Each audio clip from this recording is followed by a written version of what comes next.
Panicked Zelensky inks major jet package as Poland halts another key military lifeline to Kyiv. Zelensky's broken promise costs Ukraine more MiG-29s as Poland freezes fighter transfers over the drone dispute. Poland freezes MiG-29 deliveries after Kyiv reportedly backed away from the proposed drone warfighters arrangement. No drones, no fighters. Poland puts MiG transfers on hold, deepening pressure on Ukraine's air force. Poland shuts the door. Sweden opens a new $2.54 billion military aid lifeline to strengthen Ukraine's air power. Poland has announced that it is suspending plans to transfer additional MiG-29 fighter jets to Ukraine after Kyiv allegedly failed to honor a proposed drone technology exchange agreement. Defense Minister Władysław Kosiniak-Kamysz said Ukraine had initially accepted Poland's proposal, but later backed away from the arrangement before it could be implemented. He said Poland had offered to provide additional MiG-29 fighter aircraft in exchange for Ukrainian drones and the transfer of related drone technology and expertise. Władysław Kosiniak-Kamysz said, and I quote, "I proposed what I believe was a very fair, partnership-based approach, MiGs in exchange for drones. The Ukrainians initially accepted it but did not follow through, so there are no MiGs for Ukraine because there are no drones or drone capabilities for Poland. They're really very good at it. They agreed to do this, but later withdrew from those arrangements." Unquote.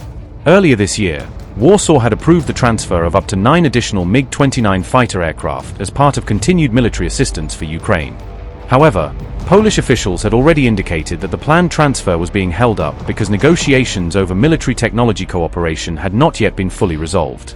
Poland was among the first NATO countries to supply combat aircraft to Ukraine, having previously transferred 14 MiG-29 fighter jets during the early stages of the war.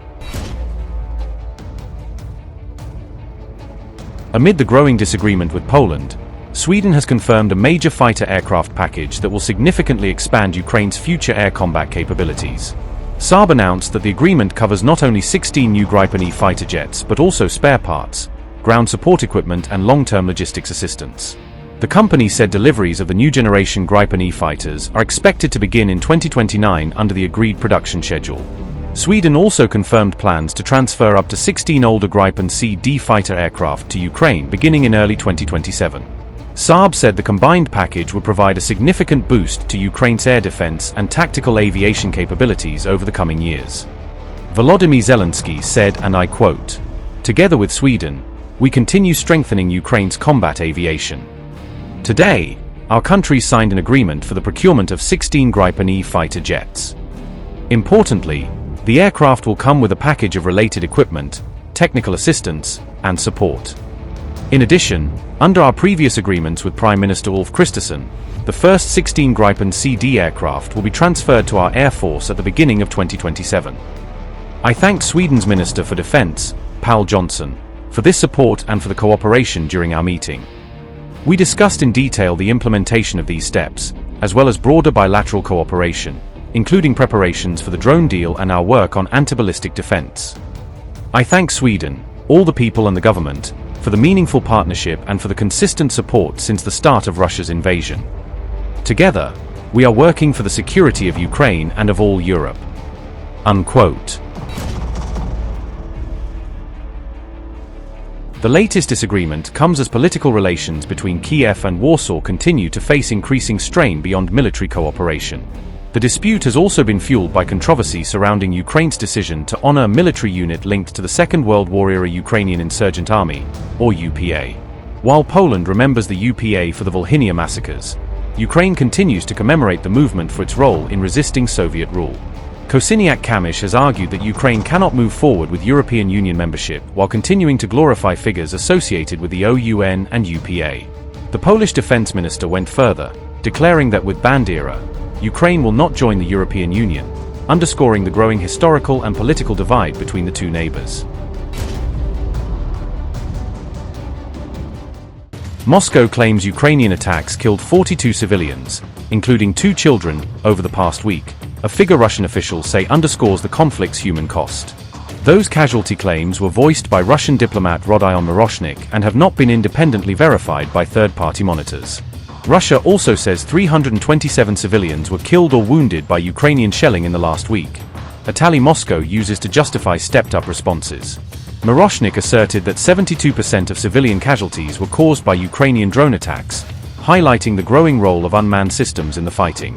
Belgorod, Voronezh, Donetsk, Zaporizhzhia, and Kherson were singled out by Moscow as the hardest-hit regions, reporting the worst civilian tolls, officials said.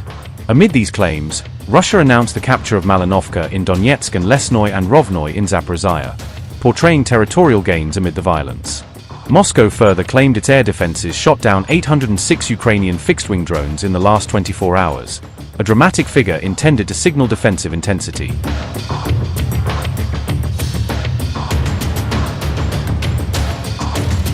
Russian strikes targeted Ukrainian energy infrastructure over the past day, the Kremlin says, aiming to cripple power supplies and sow wider disruption. Russia's Battlegroup West says it captured 4 strongholds and 54 buildings near Krasny Lyman, claiming fresh territorial gains on the front line. Moscow says Ukraine lost 30 troops in fighting around Krasny Lyman over the past 24 hours. A toll official say shows the battle's intensity.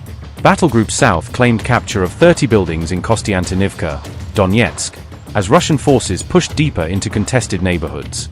Russia's foreign ministry said 90 Ukrainian troops were killed in battles around Kostiantynivka, a stark figure it used to justify the offensive.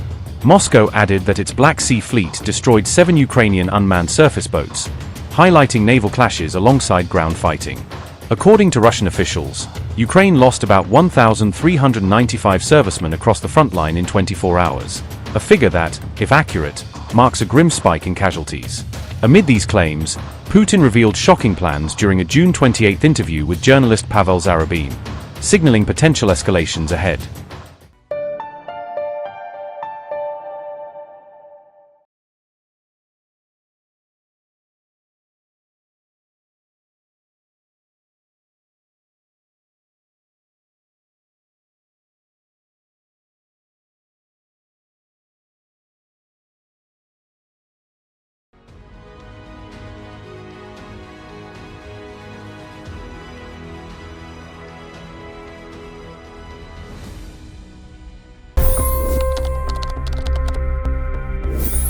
$25 crore गरीब गरीबी को परास्त करके बाहर निकले।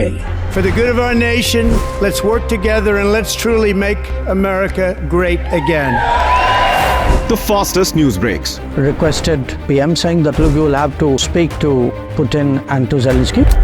The biggest news makers. The relationship with India is probably the most important bilateral relationship the US will have for the rest of this century. The capital delivered quite an election result today. Expert analysis. The million-dollar question today is how to stop this dance of death. Ground reports. I'm standing at the crossroad of the Kumbh Mela. Behind me are more than 100 entry ghats. Long-form interviews. Exclusionary politics is reflected in Manipur case as well. You don't bother because this is a small state. Deep dive into burning issues. It's often said DRC could be the richest country in the whole world. It's because of what sits underneath. Why exactly did the US topple the Sheikh Hasina government? HT videos. We don't just break news, we break it down.